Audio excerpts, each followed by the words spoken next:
sampai akhir nanti. Tuhanlah perisaiku.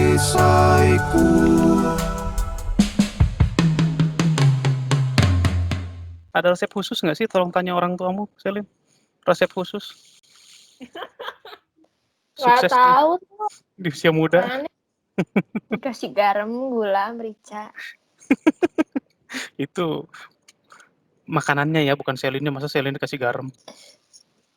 Nah, ini yang Satisfying, Pak. sebelum kita mulai, saya mau bacakan satu fakta dulu. Jadi sebelum saya merambah materi ini, saya baca-baca dulu tabloid. Ini dapat kabar dari tabloid bola yang terbit tanggal 13 November 2020, menuliskan bahwa membaca dapat meredakan stres, terlebih di masa pandemi seperti saat ini, di mana setiap orang membatasi pergerakannya untuk keluar rumah. Kalian Tunggu, lagi Pak. Kecuali ini ada pengecualian nih. apa pengecualian? Kecuali Vietnam, ayah kamar atau penik, ngayalo, kusnalanya Melatih ini apa? Melatih ketahanan. ketahanan untuk stres. Melatih tahan banting lah gitu ya. Selin suka stres nggak sih, Selin? Kamu suka stres nggak? Enggak, kayaknya saya mah. Hebat Happy-happy saya aja ya? satu. Nggak merasa terbebani dengan So, halo, sagut, bani. tapi nggak sampai Sangat stres ya? terbebani. Saya kira nggak gitu kan. Nah, ini katanya membaca buku bisa mereduksi stres. Benar nggak sih, Selin? Kamu merasakan itu nggak sih? Nggak tahu sih, kalau saya membaca buku tuh cuman buat ngisi-ngisi waktu aja kadang. Oh, ngisi Karena waktu. seru. Oh, ngisi waktu aja. Berarti kalau stres mah bukan buku peredanya ya? Nggak terlalu sih kalau saya. Dan belum pernah stres juga kayaknya. Nah, Kok ini ada bisa ya nggak pernah stres? makanya tanya Selin gimana caranya Selin gimana caranya nggak pernah stres, Selin? Oh, tidak tahu saya. Sudah natural bagi saya untuk tidak stres. Oh, natural Dia mau ya. ketawa-ketawa doang Pak tiap hari. Bisa ya. Indah banget kayaknya hidupnya. Nggak pernah susah kayaknya Selin nih. Ih, mana ada? Jadi kalau kesusahan kamu gimana biasanya? Nggak tahu. Bisa gitu ya. Ini ada 7 juga nih, 7 manfaat membaca buku. Lu share yang bacain deh. 1, meningkatkan kecerdasan. Ya, kalau ilmu pengetahuan ya, kalau humor-humor nggak jelas yang dibaca ya sama aja. Ya kecerdasan humornya kan nanti naik gitu Iya, kan. nanti humornya anjlok Pak jadinya, nggak bukannya naik malah anjlok. Kedua, Meningkatkan daya ingat serta konsentrasi. Boleh lah, boleh. Ketiga, 3, mengurangi stres kecuali pelajaran. 4, meningkatkan kualitas tidur. Saya malah begadang kalau lagi baca buku, nggak jadi tidur. Iya kan? Malah begadang dah kalau baca buku. Nggak bisa meningkatkan kualitas tidur. Gini, kualitas itu beda sama kuantitas. Ya, kok ada orang tidur 4 jam tapi berkualitas. Ada itu yang kalau tidurnya awal kan Pak berarti. Kalau ada yang tidurnya 10 jam tapi tidak berkualitas. Dia merasa tetap capek udah tidur 10 jam. Nah, itu yang nggak berkualitas. Beda kualitas sama kuantitas. Bener kan? Tapi saya malah kepikiran kualitas tidurnya menurun, Pak. Kualitas tidur. Oh, berarti ini nomor 4 salah nih kayaknya nih. Ini salah ini. Nomor 5. Memperpanjang usia. Nah, tuh Bisa memperpanjang gitu? usia. Minimal memperpanjang usia yang buat buku. Karena kan dia dapat income dari situ. Iya, tapi kan pembacanya enggak, ini kan membaca buku bukan menulis buku, Pak. Oh iya bener ya. Wah, teliti juga. Ngetes ya ini padahal nih.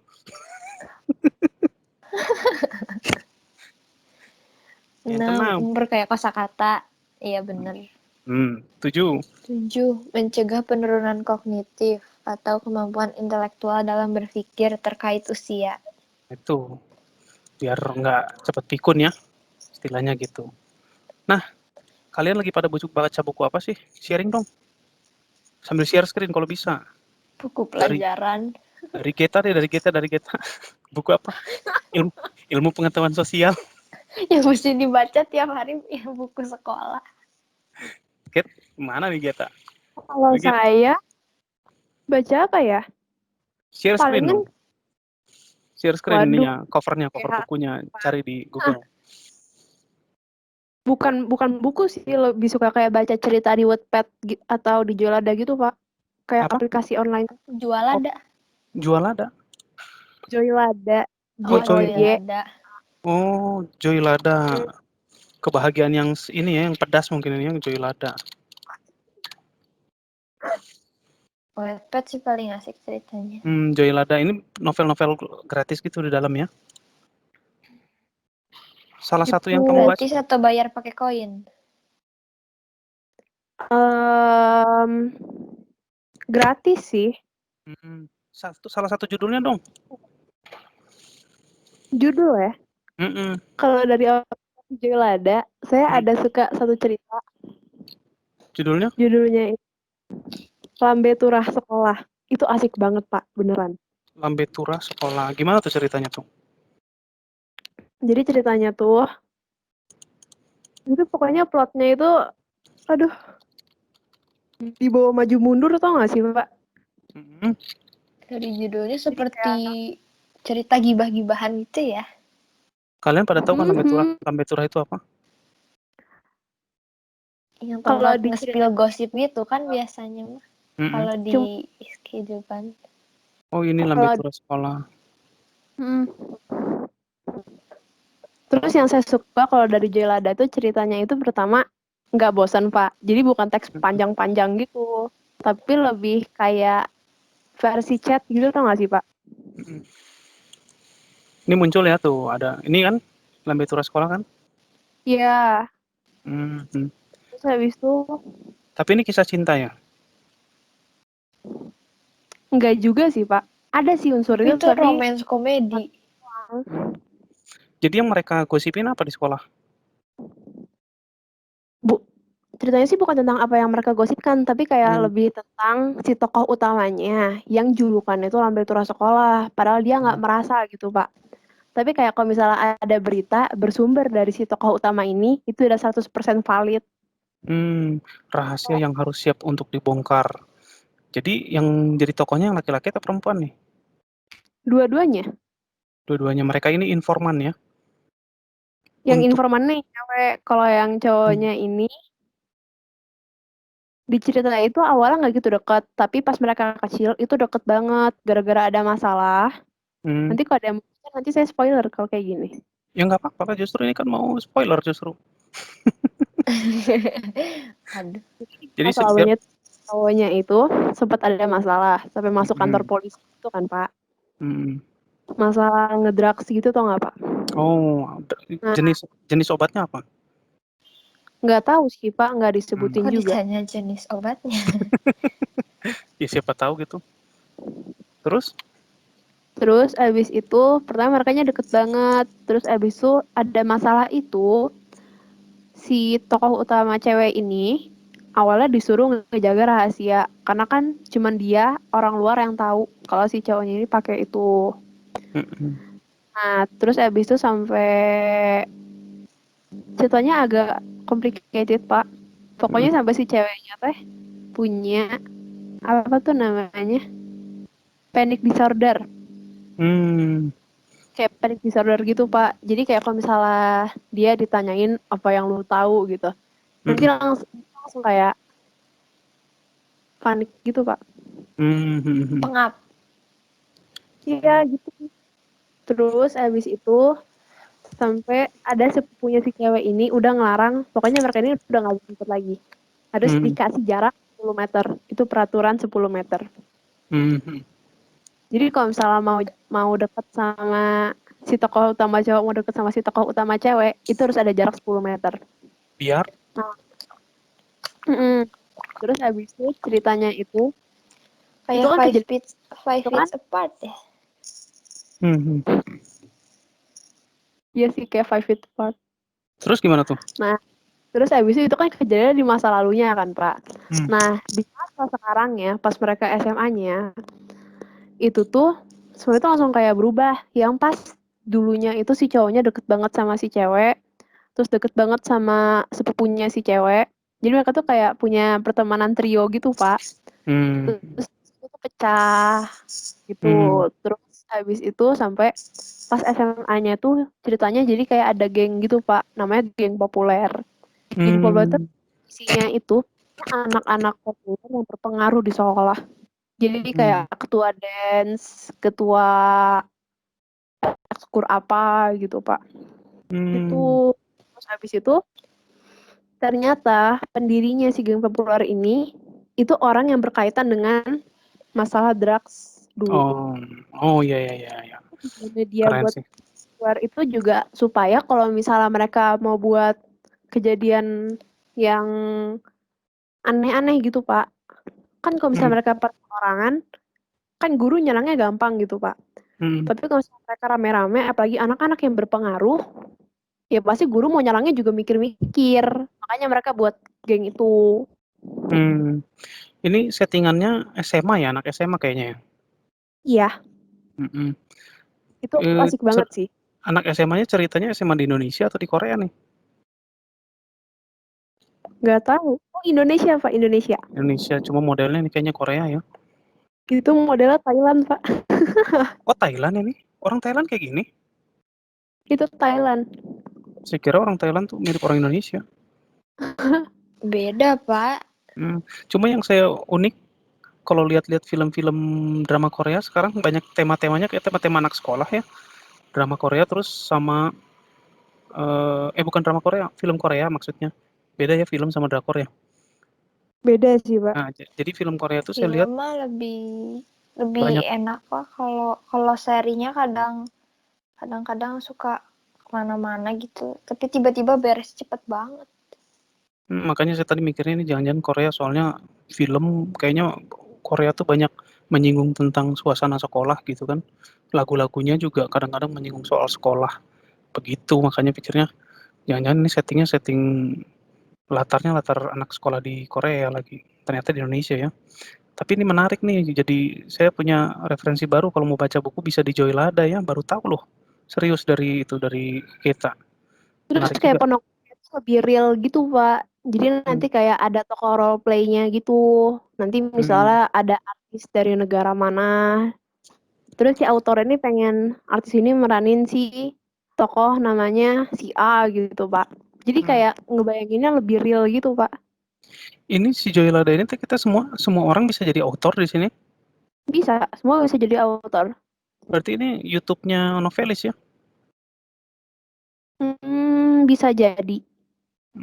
Oke oke oke. Sekarang kita ke Selin. Halo Selin.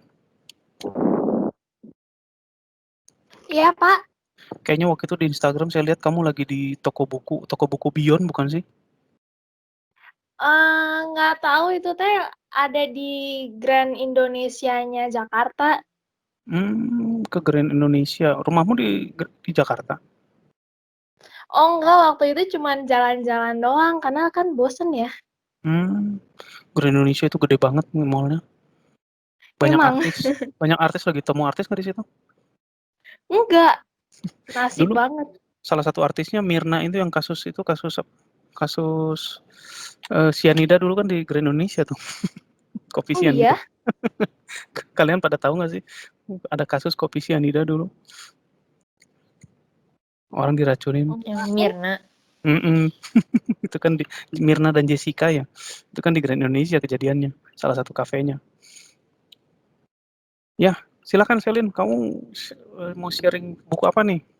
Pengen tahu juga nih. Kalau saya lagi ngebaca buku Ibu karyanya Iwan Setiawan. Ibu Iwan Setiawan. Waduh, nama Iwan Setiawan ini kayaknya banyak banget ya. Ada Ibunya covernya. pakai K. IBUK. E-book. Oh gini. Oh ini dia. Gimana nih ceritanya nih Selin? Jadi ini tuh ceritanya itu tentang kehidupan sederhana, makanya tuh aku suka banget sama novel ini kan. Jadi ini tuh ngomongin tentang kehidupan sederhana dari keluarga kecil. Ada bapaknya, ada ibunya, sama dia punya 5 anak. Nah, bapaknya, Sesederhana iya apa? makanya sederhana banget. Coba. Nah, bapaknya ini cuman kerja sebagai kenek angkot. Dan mereka tuh rumahnya tuh benar-benar kecil banget, berapa ya? 6 kali 8, 6 kali 10 meter gitu, lupa. 6 kali 10 untuk 7 orang. Iya. Dan mereka tuh setiap hari makannya itu cuman nasi sama kerupuk doang. Kayaknya sedih deh baca ini. Iya, makanya saya tuh benar-benar tersentuh banget. Tapi ternyata dari kehidupan sederhana itu, 5 anak ini nih berhasil untuk sukses, terutama anak keempatnya itu satu-satunya anak cowok namanya Bayek. Bayek ini berhasil bekerja sampai New York gitu. Dia dapat promosi sampai New York. Maksudnya Dan memang hebat banget. Promosi pekerjaan gitu ke New York? Iya, promosi pekerjaan. Kerjanya apa? Kerjanya itu kayak di IT gitu loh. Jadi dia ngurusin soal teknologi and other stuff like that. Berarti dia kuliah dong? Iya, itu yang hebat. Jadi ibunya ini cuman sebatas SD.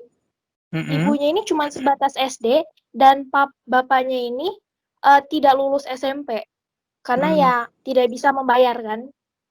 Tapi Nah, tetapi lanjut. iya makanya hebat. Tekad dari ibunya ini bahwa cukup ibunya saja yang tidak lulus sekolah. Dia ingin agar kelima anaknya ini bisa lulus sampai perguruan tinggi. Dan karena tekad itulah, ibunya sampai ngutang ke sana kemari, pokoknya gimana caranya supaya kelima anaknya ini bisa lulus sekolah gitu. Nah, karena tekad ibunya ini, si Bayek ini dengan keempat saudaranya ini, mereka melihat betapa perjuangan orang tuanya untuk mereka bisa sekolah. Dan karena mereka tergerak hati mereka, orang tua ini kan tidak pernah meminta kamu harus juara gitu.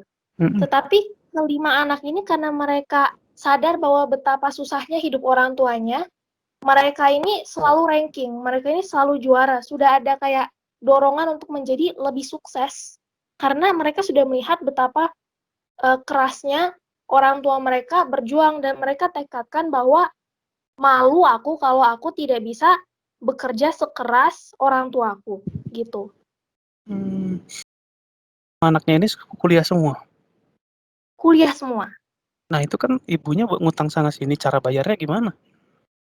Cara bayarnya itu bapaknya itu pas siangnya jadi kenek angkot, pas malam sampai subuh itu dia ngangkut truk, dia tuh supir truk gitu. Oh, jadi kerja pagi sampai malam kan? Kerjanya dari pagi sampai malam, sementara ibunya itu pas pagi kerjanya di rumah, pas sore-sore gitu perginya ke pasar gitu. Pergi ke pasar jualan baju, jualan sayur. Wah ini bisa nangis kayaknya nih baca bukunya. Keren banget. Gila nih idenya ya. Tapi ini menurutmu relevan nggak sih cerita ini sebetulnya? Atau cuma Menurut fiktif aku belaka? sih enggak, ini relevan banget menurut aku. Cuman memang banyak sekali kan kita ini kan anak kota ya. Jadi kita seringkali nggak merasakan apa yang orang-orang sederhana rasakan. Ini kan mereka hidupnya karena mereka hidup sederhana, mereka lihat betapa kerasnya perjuangan orang tua mereka, makanya mereka ingin sukses gitu. Sementara kita ini sebagai anak-anak kota, kita ini sering sekali hidupnya hidup nyaman. Sehingga seringkali kita merasa ya oke-oke aja kalau dapat nilai merah, oke-oke aja kalau males-malesan hari ini gitu. Jadi aku benar-benar ngerasa bagaimana ternyata kita sebagai anak-anak kota ini kalah sama anak-anak sederhana seperti ini, seperti di cerita ini, bahwa kita tuh lupa betapa beruntungnya kita, betapa kita tuh diberkati. Ini 5 anak ini artinya kemampuannya rata semua, bagus semua di pekerjaan dan juga sekolahnya? Iya bagus, tapi kan memang beda-beda. Ada kakaknya ini kerjanya bilingual, ngajarin bahasa gitu, bahasa Inggris. Lalu anak keduanya itu kalau nggak salah kerjanya sebagai dokter. Jadi beda-beda profesinya, tapi semuanya sukses. Artinya mereka semua bisa hidup mandiri ya pada akhirnya ya? Ya, bisa hidup mandiri, bisa beli rumah sendiri, bisa ngebanggain kedua orang tuanya. Bapak ibunya maksudnya bapak ibunya ini bisa melihat mereka semua sukses kan? Bisa melihat mereka semua sukses dan memang aku tuh nangis pas bagian bahwa bapak ibunya ini meninggal, tetapi mereka bisa melihat betapa perjuangan mereka tuh tercerminkan kepada kelima anaknya ini. Yang ngeri itu kan kalau misalkan 5 anaknya sukses tapi bapak ibunya nggak bisa lihat gitu kan, sedih. Ya, nyesel banget itu kalau kayak gitu. Keren banget ini buku. Boleh juga nih. Cari di mana nih? Gramedia kayaknya ya. Gramedia nih GM. Iya. Keren. Kamu tahu buku ini dari mana? Bukunya mama saya sih, cuman kan karena lagi bosen, gak ada buku lain, udah kebaca semua, jadinya ngambil dari koleksi orang tua aja gitu. Nah ini kan judulnya Ibu, kenapa menurut kamu dia malah di sini figur ibunya yang ditonjolin di buku ini? Karena yang mereka lihat nyata, walaupun itu perjuangan kedua orang tuanya kan, bapak ibunya, tetapi yang lebih mereka lihat nyata itu perjuangan ibunya, karena kan ibunya selalu ada di depan mereka, sementara bapaknya kan pagi malam kan ya kerja gitu. Nah, ibunya tuh di rumah, dia tuh selalu berusaha gimana caranya supaya keluarganya ini masih bisa makan, berusaha mengatur rumah supaya tetap bersih, dan lain-lain. Jadi, yang lebih dilihat nyata itu sepertinya perjuangan ibunya gitu. Nah di bagian buku ini ada peristiwa konfliknya nggak sih di antara mereka? Peristiwa konflik paling itu pas mereka SD SMP gitu. Karena kan ternyata pas SD SMP kan SPP-nya tuh udah mulai menunggak kan ya. Dan ibunya kan udah ngutang ke sana kemari. Jadi utangnya harus dihabisin, harus dilunasin satu-satu. Sementara kelima anaknya ini udah butuh buku baru kek, sepatu baru kek, apa peralatan sekolah, dan juga bapaknya ini angkotnya ini juga sudah mulai rusak kek. Jadi terjadi kayak perseteruan gitu, mereka udah capek hidup miskin, udah capek hidup sederhana banget, sampai bahkan beli sepatu sekolah pun susah gitu. Sampai akhirnya mereka bisa itu gimana? Bisa lolos dari jerat itu? Mereka lolos itu karena mereka ambil beasiswa sih. Mereka juara.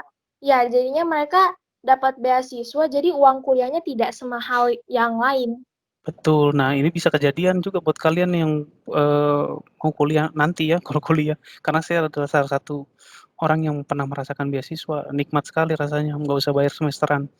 Jadi kalau kita punya IP itu di atas 3,5 biasanya kita akan bersaing dengan beberapa orang teratas untuk mendapatkan beasiswa dari Dikti sih yang paling gampang biasanya. Saya waktu itu dari Dikti. Jadi semesteran nggak usah bayar, itu paling enak. Tapi kayaknya kalian juga bisa dapat lah. Gitu. Bisa. Nah, ini benar-benar relevan ya, ininya ya, ceritanya ya. Oke, itu tadi dari Selin. TD.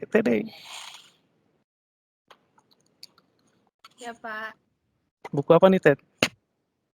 Ini tuh yang lagi dibaca atau yang paling disuka? Yang lagi dibaca. Yang lagi dibaca mah Atau saya baru beres baca? Saya baru beres baca GIS dan N.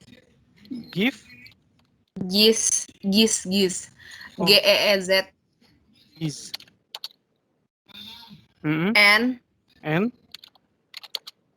Tuh yang paling atas. Oh, GIS N ini ya. Ini ya. Itu trilogi gitu. Gimana nih ceritanya nih?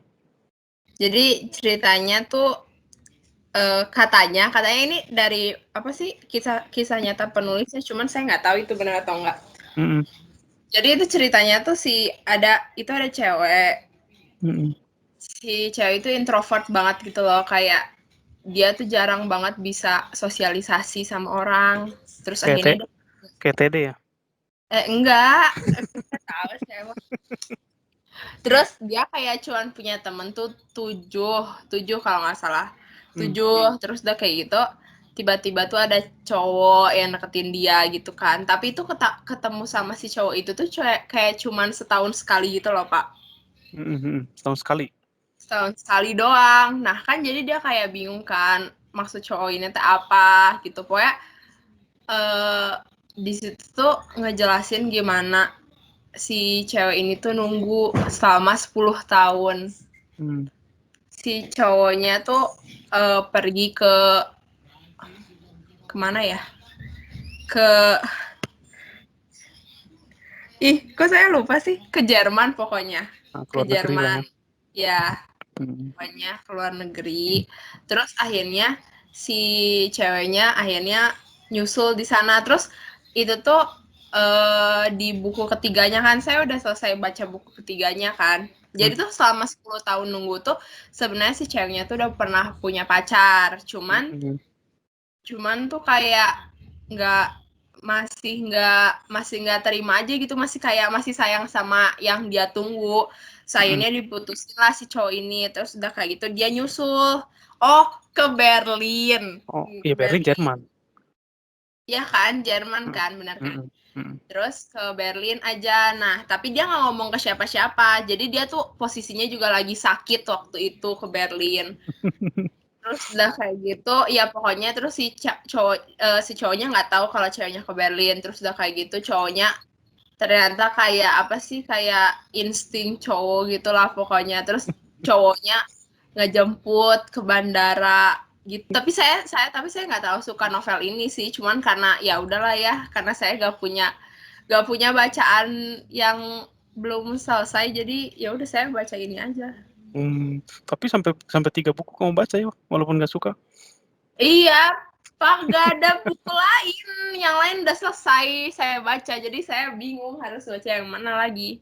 Ya ini mah. Tapi biasanya kalau udah baca satu, pasti pengennya lanjut gitu, meskipun nggak seru, kadang ya pengen lihat akhirnya gimana sih gitu. Iya, pengen lihat kan akhirnya gimana. Pokoknya nanti akhir-akhirnya si cewek ini sama cowoknya tuh putus karena cowoknya minta si ceweknya ini buat nunggu lagi, tapi ceweknya udah nggak mau gitu.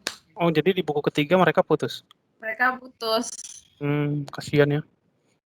Mending gak usah jadian berarti. Iya. Terus buat apa bertahun-tahun? Makanya itu the power of sahabat. Seperti pembicaraan kita di awal, the power of sahabat. Nggak perlu jadian, jadi nggak ada penyesalan. Tapi Pak, saya mau share nih satu buku. Gimana tuh? Sih.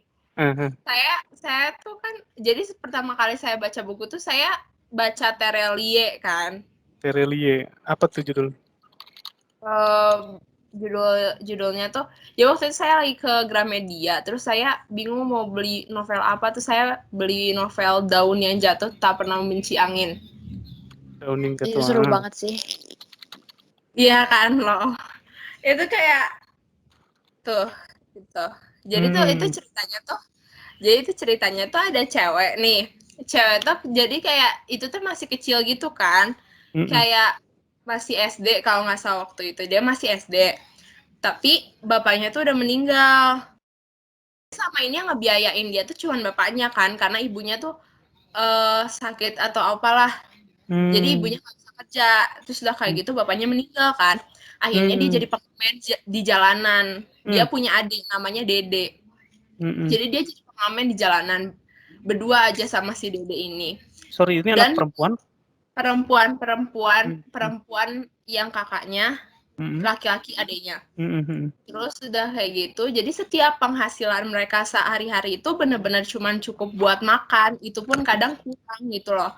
Tapi si adiknya tuh kayak kadang tuh maksa gitu mau beli makanan yang lain, snack-snack atau apa gitu. Terus akhirnya tiba-tiba tuh mereka lagi di bus gitu. Terus kan mereka nggak punya sandal kan Pak. Jadi mereka benar-benar seharian dari pagi sampai malam tuh ya nyeker aja gitu, gak pakai sandal. Terus mereka lagi naik ke bus, terus apa tuh namanya si kakaknya tuh namanya Tania kan. Si Tania itu ketusuk paku. Waduh. Terus ternyata tuh ada bapak kayak pemuda gitu, udah kerja, karyawan swasta gitu, dia akhirnya ngebantuin kan. Dibalutlah lukanya. Terus besokannya lagi ketemu lagi dikasih sandal atau sepatu lah, pokoknya alas kaki. Udah weh. Terus itu nama si karyawan swastanya itu Danar. Bedanya sama si Tania itu 13 atau 14 tahun gitu. Terus akhirnya dibawa ke rumah aja karena mau kenalan sama ibunya. Terus ibunya tuh kayak bahagia gitu loh, kayak oh my kayak apa sih, kayak udah nganggap si Danar tuh anaknya. Terus kayak gitu tiba-tiba tuh si ibunya tuh kayak ngomong-ngomong tentang perasaan atau apa gitu. Jadi mereka kan tinggal di rumah kardus kan, terus mereka kayak terus ibunya bilang, kamu tahu nggak rumah kardus dan pohon linden di sini itu bawa perasaan gitulah pokoknya. Tapi kan itu si Tanianya tuh masih SD kan, jadi dia nggak tahu apa-apa. Terus akhirnya si Tania dimasukin lah ke sekolah, dibiayain sama si Danar. Sama adiknya juga dimasukin ke sekolah. Terus udah kayak gitu akhirnya mereka sekolah akselerasi 2 tahun. Terus pas si udah lulus gitu, udah mau masuk SMP, si Tanianya ibunya meninggal. Terus waktu di makam tuh si Danarnya ngomong, daun yang jatuh tidak pernah membenci angin gitulah pokoknya. Membiarkan semuanya terjadi gitulah intinya. Udah weh. Adeknya tuh awalnya tuh nggak mau pergi lah pokoknya. Tapi sama si Danar tiba-tiba bisa dibujuk untuk pulang. Padahal tuh selama Tania hidup tuh dia nggak pernah bisa ngerayu Dede gitu. Si ibunya aja tuh nggak pernah bisa mau ngerayu Dede nggak pernah bisa ngerayu Dede buat berhenti untuk ngerengek gitu. Tapi ternyata Danar bisa. Terus udah kayak gitu udah weh. Akhirnya Tania tuh disekolahin, ikut beasiswa, dia ke Singapura lah akhirnya. Beasiswa di Singapura. Terus udah kayak gitu si Danarnya tuh kan punya cewek. Namanya Ratna. Terus udah kayak gitu si Tanianya tuh pokoknya lama-lama di Singapura tuh dia makin ngerasain kalau dia tuh punya perasaan sama si Danar. Tapi dia nggak berani ngomong, dia nggak berani ngungkapin karena masa orang kayak gitu suka sama gue sih gitu kan. Soalnya kan perbedaan umurnya jauh banget gitu. Terus pokoknya sampai akhirnya pernah dikasih kalung kan sama si Danar tuh.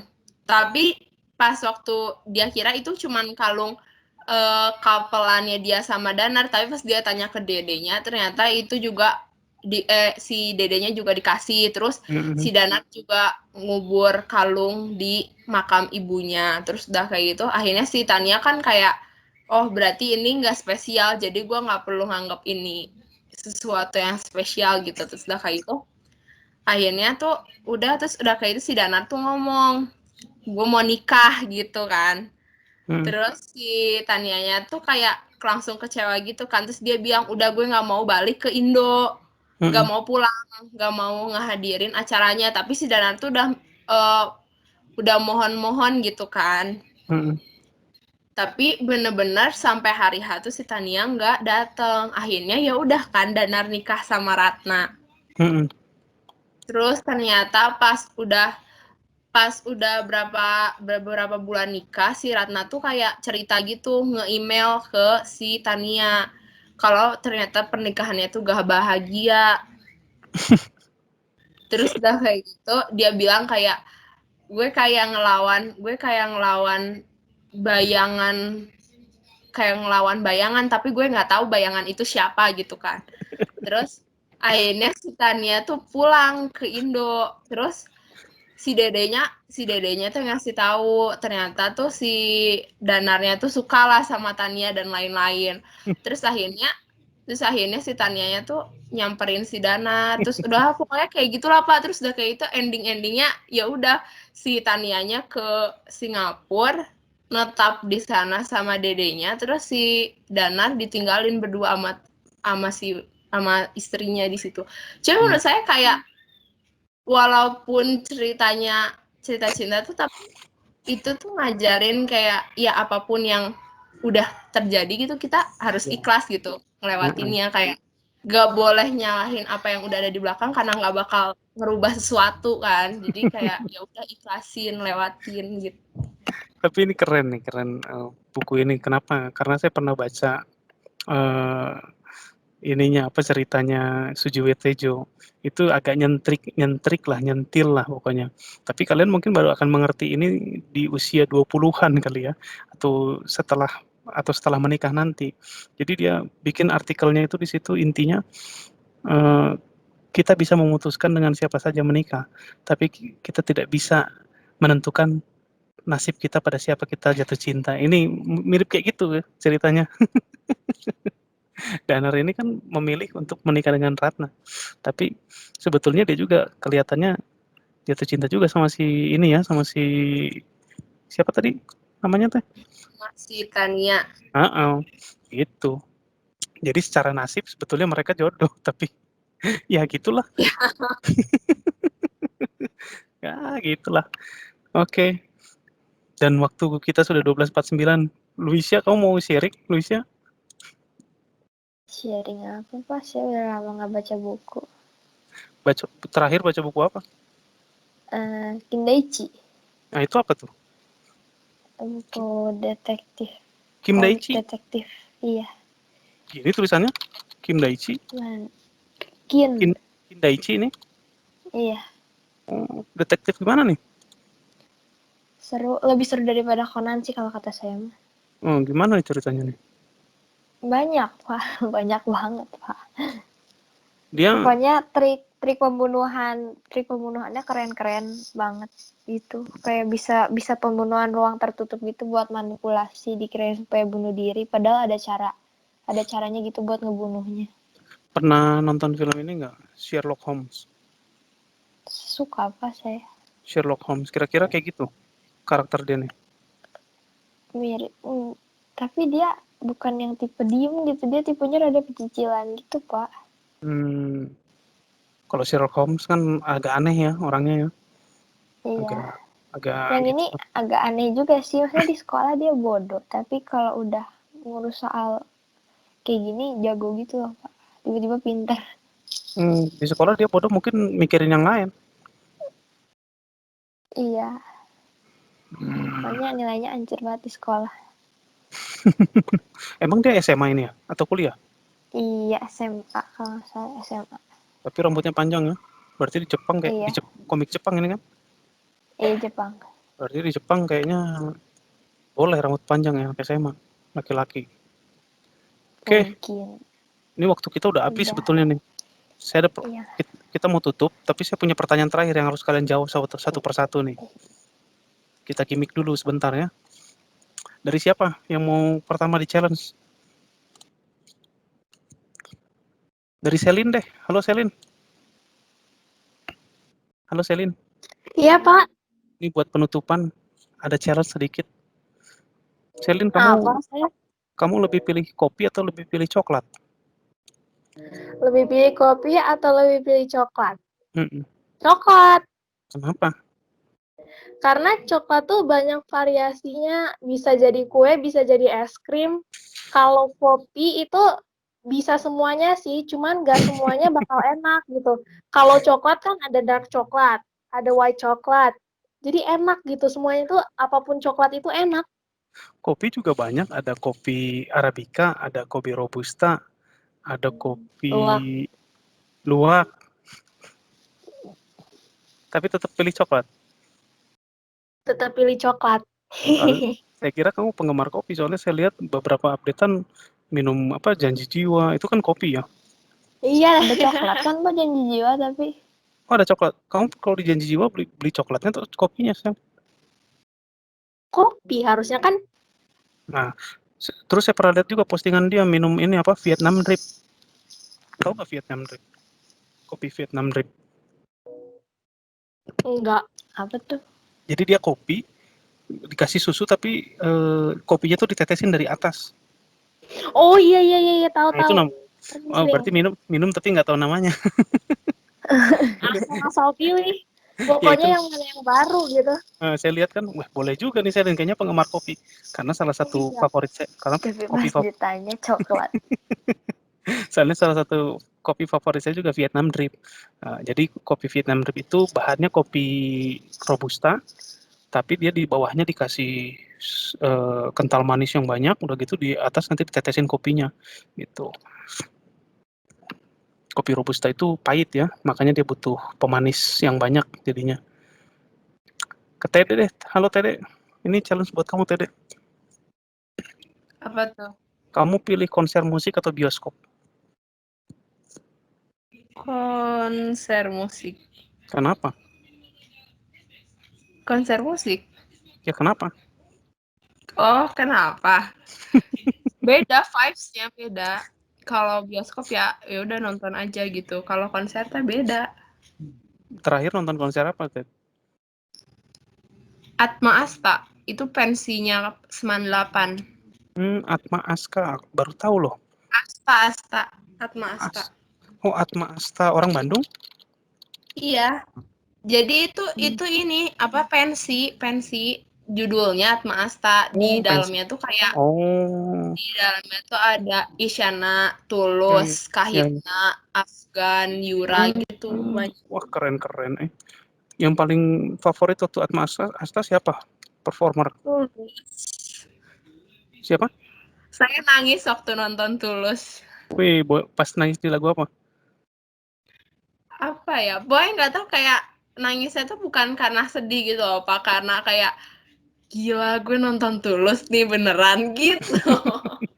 Tapi waktu itu lagu apa yang kamu paling ingat dari Tulus waktu Aduh, Atma Asta? apa ya terus ya bawa laguin apa ya? Kalau nggak salah dia bawa Adu Rayu, terus dia bawa Jangan Cintai Aku Apa Adanya. Ya rata-rata ya lagu konsernya Tulus aja gitu kayak Labirin, terus apa ya? Ya lagu-lagu populer Tulus aja sih. Oh, Waktu nah, itu Adu Rayu itu kan formatnya duet banget ya, karena rekamannya kan bareng sama Glenn-nya. Dia waktu lagi live itu duet atau sendiri nyanyinya? sendiri. Tapi waktu itu Glenn belum meninggal ya? Belum. Itu masih November 2019 kalau nggak salah. Wah itu kalau udah meninggal bisa nangis juga tuh kayaknya. Tulus Wah, nyanyi ini. Sedih banget. Oke deh, keren. Lanjut nih ke Geta nih. Halo Get. Geta. Ini challenge terakhir nih. Sebelum ditutup, kamu pilih teh poci atau teh Thailand? Teh Thailand. Thai tea. Thai tea.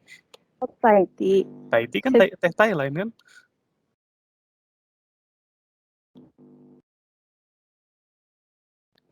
Halo Pak. Ya halo. Pilih mana? Saya sih milih teh poci. Kenapa? Karena saya suka enak minum Thai tea.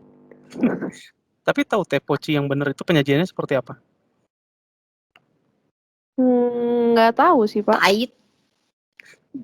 Teh poci itu yang bikin unik, kalau yang saya tahu ya, dia itu disajikan jadi tungku apa ya, tehnya itu biasanya terbuat dari tanah liat, udah gitu gulanya gula Di batu. Bali biasanya.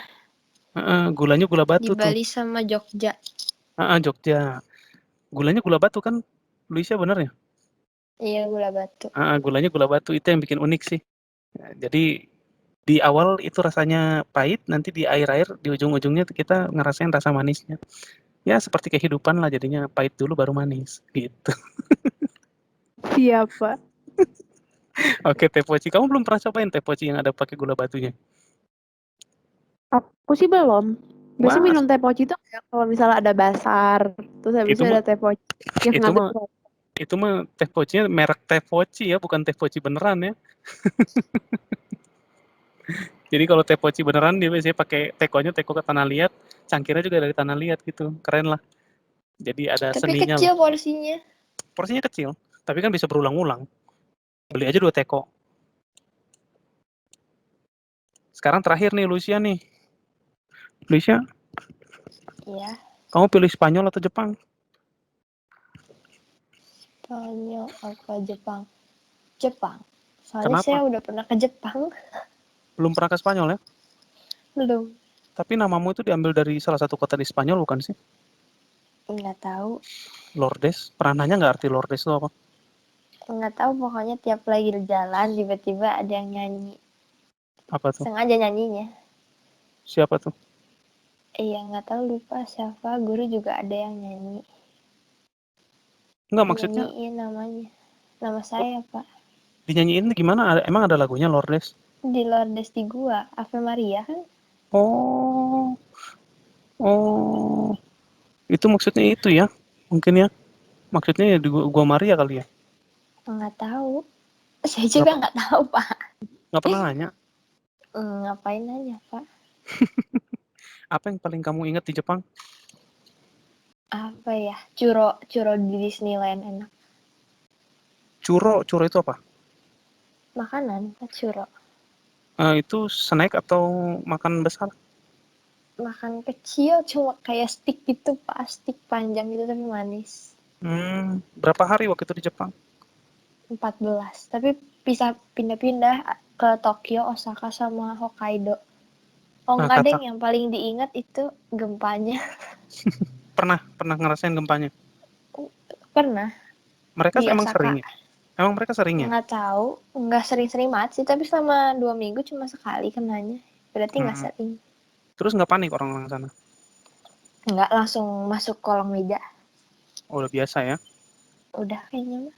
Katanya konstruksi bangunan di Jepang juga katanya udah tahan Udah gempa. bagus. Iya. Tahan gempa. Dan yang menarik dari Jepang, saya pernah baca bukunya Valentino Rossi.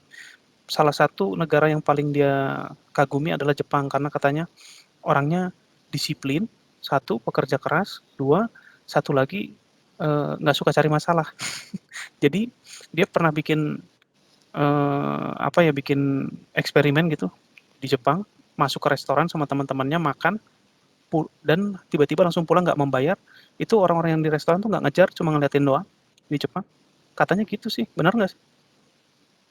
Saya sih biasanya saya mau beli makannya bukan yang kayak makan baru bayar, tapi biasanya kan di sana ada yang kayak vending machine gitu, tinggal klik gitu, nanti masukin uang, nanti keluar struknya, kita ngasihin struknya gitu. Tapi kelihatan orang Jepang tuh disiplin. Iya sih, cepet gitu loh. Kalau itu nggak kayak di Indo kan kadang lagi males banget gitu.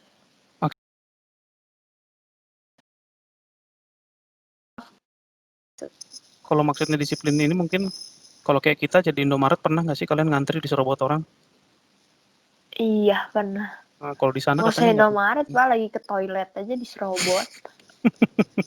nah gitu di Jepang. Iya kayak gitu kan ya. Sering. Ya. Terus saya kan pernah ketinggalan HP tuh di toilet pas turun dari Shinkansen. Itu hampir hilang loh pas saya di Jepang, untung balik lagi sayanya. Nah itu HP-nya ketinggalan, terus kayak nggak ada yang ngambil gitu. Iya, jadi katanya orang Jepang tuh percaya karma. Jadi kalau misalkan ada kayak Rossi waktu itu dia makan di restoran, dia nggak kejar, terus akhirnya besoknya dia bayar sih itu. Terus tanya kenapa nggak dikejar, saya waktu lagi makan sama teman-teman nggak dibayar. Ya kita katanya mereka percaya karma, kalau kita berbuat jahat kita bakal dapat yang jahat juga gitu. Pantesan. Hebat juga ya mereka. Dan ternyata itu Pak. Jadi Rossi ini kan pembalap. Nah, itu mereka makan itu Jumat, Sabtu bayar, Minggunya dia kalah. Ah iya? Iya, serius. Habis itu dia nggak mau macam-macam lagi di Jepang. Itu. Oke, makasih ya buat waktunya ya. Waktu kita udah habis, nggak kerasa sejam. Thank you semuanya. Thank you Selin, Luisya, Tede, Geta. Sampai ketemu lagi kapan-kapan kita ngobrol lagi. Dadah. Terima kasih. Jangan sampai kau tinggalkan daku sampai akhir nanti. Tuhanlah perisaiku.